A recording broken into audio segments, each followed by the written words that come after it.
Shalom dan puji Tuhan saudara atas kebaikan Tuhan kepada setiap kita, sehingga pada hari ini kita boleh bersama di dalam ringkasan pelajaran Sekolah Sabat, pelajaran yang ke-8 yang bertajuk Yesus Perantara Perjanjian Baru. Untuk memulai pelajaran Sekolah Sabat kita, mari kita berdoa. Bapa Surgawi, terima kasih karena Engkau hadir bersama dengan kami sementara kami mempelajari pelajaran Sekolah Sabat kami. Dalam nama Yesus kami berdoa. Amin. Yesus perantara perjanjian baru. Yang menjadi pertanyaan untuk kita pada minggu ini ialah, bagaimana buku Ibrani itu menjelaskan bahwa Yesus itu perantara perjanjian baru?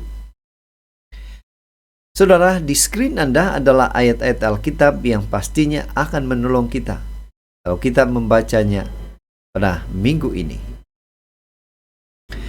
Ayat hafalan kita terdapat dalam buku Ibrani 8 ayat 6, katakan, "Tetapi sekarang ia telah mendapat suatu pelayanan yang jauh lebih agung, karena ia menjadi pengantara dari perjanjian yang lebih mulia yang didasarkan atas janji yang lebih tinggi." Saudara, dalam pendahuluan Sekolah Sabat kita, dalam buku Ibrani 7:22 dan Ibrani 8 ayat 6, Paulus memperkenalkan Yesus sebagai penjamin dan perantara bagi perjanjian yang lebih baik. Nah, yang menjadi pertanyaan, adakah ini perjanjian baru atau lebih baik?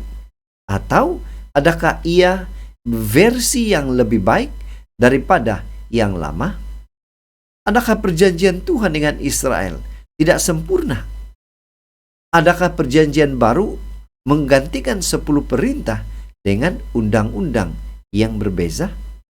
Saudara, inilah soalan-soalan yang akan kita jawab melalui pembelajaran kita seterusnya. Kita lihat topik seperti yang tertera di skrin Anda. Ada 5 topik besar dan kita langsung saja masuk ke topik atau tajuk yang pertama, yaitu perjanjian baru, aspek baru. Apakah ada keperluan untuk perjanjian baru? Saudara, menjadi pertanyaan, khususnya buku Ibrani, karena sepanjang triwulan ini kita belajar tentang buku Ibrani. Jadi bagaimana buku Ibrani itu menjelaskan perjanjian baru yang bagaimana? Apakah perlu ada perjanjian baru lagi? Apa yang perlu diperbaharui sebenarnya? Ibrani 7 ayat 18 katakan, memang suatu hukuman yang dikeluarkan dahulu dibatalkan, kalau hukuman itu tidak mempunyai kekuatan dan karena itu tidaklah berguna. Asas perjanjian baru ialah perubahan hukum. Jadi, perintah manakah yang dimansuhkan oleh perjanjian baru? Hukum korban adalah lemah dan tidak menguntungkan, seperti yang dilihat dalam ayat-ayat yang dirujuk. Sebelum ini, ia lemah karena pengantara adalah lemah. Ia tidak menguntungkan karena ia tidak dapat menyempurnakan penyembah. Perjanjian baru didasarkan pada korban baru dan keimamatan baru. Pengorbanan yang sempurna dan keimamatan kekal yang boleh memberi kita kehidupan kekal. Nah, saudara, fakta bahwa perjanjian baru itu perlu tidak bermaksud bahwa Tuhan telah berlaku tidak adil kepada Israel ketika Dia memberi perjanjian lama kepada bangsa Israel. Pelayanan Lewi dan pelayanan Kemah Suci dirancang untuk melindungi mereka dari penyembahan berhala dan juga untuk menunjukkan kepada mereka pelayanan Yesus di masa akan datang. Nah, Ibrani menekankan bahwa korban itu adalah bayangan keselamatan yang akan datang. Dengan kata lain, bahkan hukum 10 betapa baik dan sempurna pun ia tidak dapat memberikan keselamatan. Ia memberikan ukuran kesucian yang sempurna, tetapi ia tidak memberikan kesucian seperti melihat cermin, namun tidak menghapuskan kedutan usia yang meningkat. Untuk kesucian yang sempurna, kita memerlukan Yesus sebagai pengganti kita. Kita masuk ke topik atau tajuk yang kedua, perjanjian baru. Aspek yang diperbaharui. Baru dan diperbaharui. Bagaimana buku Ibrani menjelaskan makna ada aspek yang diperbaharui? Apa yang diperbaharui sebenarnya? Firman Tuhan dalam buku Ibrani 8 ayat 10 katakan, "Maka inilah perjanjian yang kuadakan dengan kamu, Israel, sesudah waktu itu. Demikianlah firman Tuhan. Aku akan menaruh hukumku dalam akal budi mereka dan menuliskannya dalam hati mereka. Maka aku akan menjadi Allah mereka dan mereka akan menjadi umatku." Janji perjanjian baru dalam Ibrani merujuk kembali kepada Yeremia. Menurut Yeremia, janji Tuhan akan perjanjian baru pada dasarnya merupakan pembaharuan perjanjian yang Dia buat pertama kali dengan Israel melalui Musa. Oleh itu, boleh dikatakan bahwa Yeremia 31 tidak secara tegas berbicara tentang perjanjian baru, tetapi pembaharuan perjanjian asal dengan Israel. Malah kata Ibrani untuk baru, hadasyah, boleh membawa maksud memperbaharui dan baru. Masalahnya dengan perjanjian lama adalah bahwa bangsa itu telah melanggarnya. Perjanjian itu tidak ada salahnya, tetapi bangsa itu yang bersalah. Jika sekiranya Israel telah melihat menerusi simbol-simbol itu kepada Mesias yang akan datang dan beriman kepadanya, perjanjian itu tentunya tidak dilanggar. Namun, untuk bersikap adil, terdapat ramai orang percaya sepanjang sejarah Israel yang menggenapi matlamat perjanjian itu dan menyimpan hukum di dalam hati mereka. Nah, saudara, mari kita lihat apa aspek atau aspek manakah yang dibaharui dalam perjanjian ini. Kita lihat perbandingannya. Perjanjian baru, aku akan meletakkan hukumku dalam pikiran mereka. Perjanjian lama, mereka akan di antara matamu. Kemudian perjanjian baru, tuliskanlah di hati mereka. Aku akan menjadi Tuhan mereka. Mereka akan menjadi umatku. Saudara, dalam perjanjian lama pula, mereka akan ada di hatimu. Aku akan menjadi Allah kepada mereka. Dan yang terakhir, kamu akan menjadi umatku. Saudara, begitu jelas bagaimana perjanjian baru itu dan perjanjian lama ini ada sesuatu yang harus diperbaharui.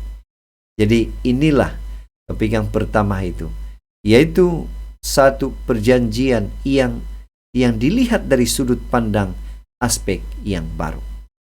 Saudara, perjanjian Tuhan dengan kita adalah hubungan yang diperbaharui. Ia adalah perjanjian kekal yang telah dimeteraikan dengan darah Yesus. Ia penuh dengan keberkatan dan tidak mengandungi kutukan. Tajuk yang ketiga, yaitu perjanjian yang lebih baik. Yesus menjadi pengantara yang lebih baik. Dalam bahasa Melayu, perjanjian baru itu memiliki perantara yang lebih baik. Bagaimana buku Ibrani menjelaskan bahwa perjanjian baru itu memiliki perantara yang lebih baik? Ibrani 7:22 katakan, demikianlah pula Yesus adalah jaminan dari suatu perjanjian yang lebih kuat. Musa adalah pengantara yang setia dalam perjanjian lama. Dia bercakap dengan Tuhan secara bersemuka dan dia memantulkan kemuliaan Tuhan. Yesus adalah pengantara dalam perjanjian baru. Dia adalah firman Tuhan. Dia adalah kemuliaan Tuhan. Yesus menjadi pengantara antara Tuhan dan manusia. Dia menjamin bahwa Tuhan dan manusia akan memenuhi perjanjian itu. Kita tidak dapat memenuhi keperluan perjanjian, tetapi kematian Yesus memenuhi itu. Dia menjamin bahwa janji Tuhan akan digenapi. Yesus adalah jaminan atau penjamin perjanjian baru itu. Dalam bahasa Ibrani, istilah perantara sama artinya dengan penjamin. Dia menjamin bahwa janji-janji perjanjian itu akan digenapi. Kematian Kristus memungkinkan pelaksanaan perjanjian baru itu karena ia memenuhi tuntutan-tuntutan perjanjian yang pertama dengan Israel dan bahkan dengan manusia pertama di Eden yang telah dilanggar. Dalam pengertian ini, Yesus adalah penjamin yang menanggung sendiri segala tuntutan hukum perjanjian yang telah dilanggar. Yesus adalah perantara yang lebih agung daripada Musa karena dia melayani di tempat kudus surgawi dan telah mempersembahkan dirinya sebagai korban yang sama untuk saudara dan saya. Wajah Musa mencerminkan kemuliaan Tuhan, tetapi Yesus sendiri adalah kemuliaan Tuhan.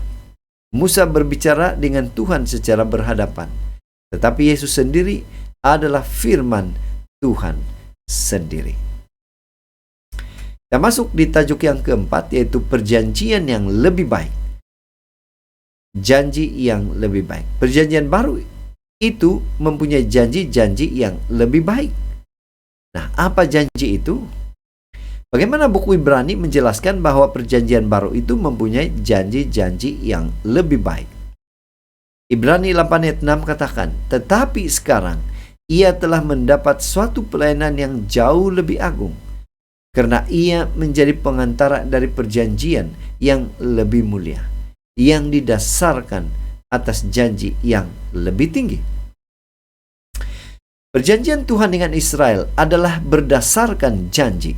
Kedua-dua janji manusia dan ilahi yang dimeterai dengan darah. Israel telah berjanji untuk memenuhinya, tetapi mereka gagal. Walau bagaimanapun, Yesus memenuhi janjinya, Ibrani 10 ayat 7. Apabila kita menerima darah perjanjian baru, kita sedang memenuhi janjinya, lalu Dia yang menggenapinya, menggantikan kita. Perjanjian kekal, baik yang lama dan baru, adalah berdasarkan ketaatan kepada hukum Tuhan. Oleh itu, rahmat Allah diberikan kepada mereka yang taat. Yesus mematuhi hukuman, jadi Dia menerima berkat Tuhan dan memberikannya kepada mereka yang di dalam Kristus. Syarat kehidupan kekal itu adalah sama juga sekarang dengan yang dahulu. Sama dengan yang dahulu sebelum leluhur kita jatuh di dalam dosa di Eden. Penurutan yang sempurna kepada Tuhan, kesucian yang sempurna. Jikalau kehidupan kekal itu diberikan dengan syarat yang kurang daripada syarat ini, maka kebahagiaan alam semesta ini pun akan berada di dalam bahaya. Jalan akan terbuka bagi dosa dengan segala derita dan sengsaranya menjadi kekal selamanya.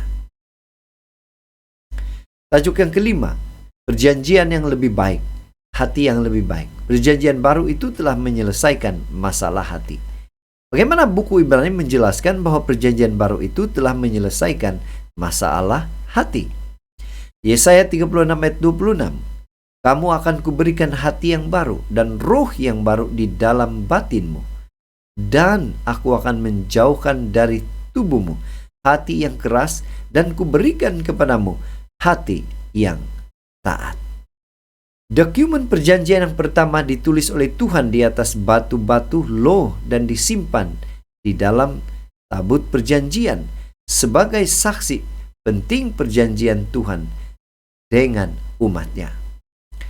Dokumen yang ditulis pada batu bagaimanapun boleh dipecahkan, dan gulungan seperti yang dialami Yeremia boleh dipotong dan dibakar.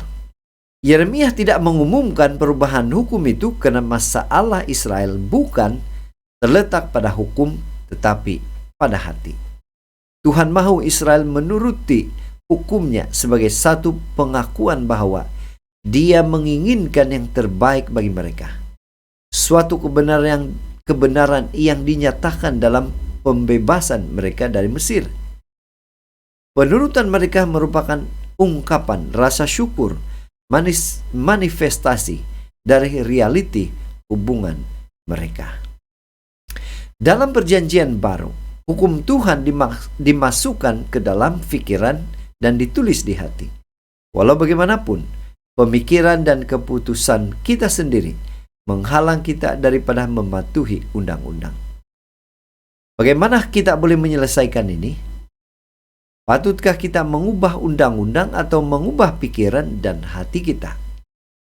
Sesetengah orang berpikir bahwa Tuhan menghapuskan undang-undang supaya kita boleh memasuki perjanjiannya. Tetapi Paulus jelas menjelaskan bahwa undang-undang bukanlah isu, tetapi pikiran dan hati kita inilah yang harus dibentuk. Oleh itu, Tuhan memberikan kita Roh Kudus untuk mengubah dan memperbaiki pikiran dan hati kita. Pena Inspirasi juga mengatakan, di bawah perjanjian baru, syarat-syarat yang membolehkan kehidupan kekal boleh diperolehi adalah sama seperti di bawah perjanjian lama. Kepatuhan yang sempurna. Dalam perjanjian yang baru dan lebih baik, Kristus telah memenuhi hukum bagi pelanggar hukum, jika mereka menerima Dia dengan iman sebagai juru selamat pribadi. Jadi saudara, dari pelajaran sekolah sahabat kita pada minggu ini, kita boleh menyimpulkan bahwa perjanjian baru diperlukan. Mengapa? Karena untuk mencapai kesucian yang sempurna, kita memerlukan Yesus sebagai pengganti kita, karena Dia sempurna. Yang kedua, perjanjian Tuhan dengan kita adalah hubungan yang diperbaharui.